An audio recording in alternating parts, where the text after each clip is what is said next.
Və eyni zamanda çox vacib bir məsələni də mən istəyirəm izləyicilərimiz də eşitsinlər. Son 2 ayda Həştişəbiyə aid olan bəlkə də 20-30 min, çünki sayı bilinmir, amma xalqın müşahidəsi əsasında biz deyirik, döyüşçüsü Cənubi Azərbaycan torpaqlarını yerləşdirilib. Baxın, bugünkü Kürdistan adlandırılan qədim Azərbaycan torpağına, Qərbi Azərbaycan ki, mərkəzi Urmiyadır oralara və Şərqi Azərbaycan Ərdəbil, yəni Təbriz və Ərdəbil əyalətlərinə kifayət qədər Həştişəbinin döyüşçüləri gəlib Heydər bəy. Otellərdə yer yoxdur, insanların evinə kirayə qalmağa cəhd edirlər. Hər yerdə ərəb dilində ev kirayəsi ilə bağlı elanlar və s. İran yəni Təbrizə, Güney Azərbaycana qoşun yığır demək istəyirsiniz. Xalqın dediyinə görə 30 mindən bəlkə də artıqdır.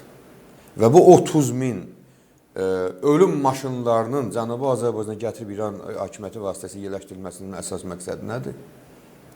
Onlar bilirlər ki, Cənubi Azərbaycanda hər hansı bir vətəndaş müharibəsi baş verərsə, xarici müdaxilə baş verərsə və Azərbaycan soydaşı İranda təhlükəyə düşərsə, Türk dünyası buna müdaxilə edə bilər. Eyni zamanda Cənubi Azərbaycanda müstəqilliyə meyilli o qədər güclüdür ki, xalq ayaqlana bilər. Bunun qarşısını almaqdan ötürü xaricdən terroristlər gətiriblər Cənubi Azərbaycana. Bəli, çünki Cənubi Azərbaycandakı polis olsun, sepah məmuru olsun və yaxud digər güc strukturunda işləyən məmurlar xalqa qarşı şiddət göstərməyəcəklər. Artıq orada milli oyanış o qədər güclüdür ki, ən yuxarı səviyyədə belə xalq gizli də olsa dəstəklənir. Bəs xalqın qarşısında hansı maniyəni, hansı güc strukturunu formalaşdırmaq lazımdır? Terror gücünü. O da kimlər vasitəsilə? Həştişəbi vasitəsilə. Çox ciddi məlumatdır bu. Bugün Təbrizdə maraqlanın.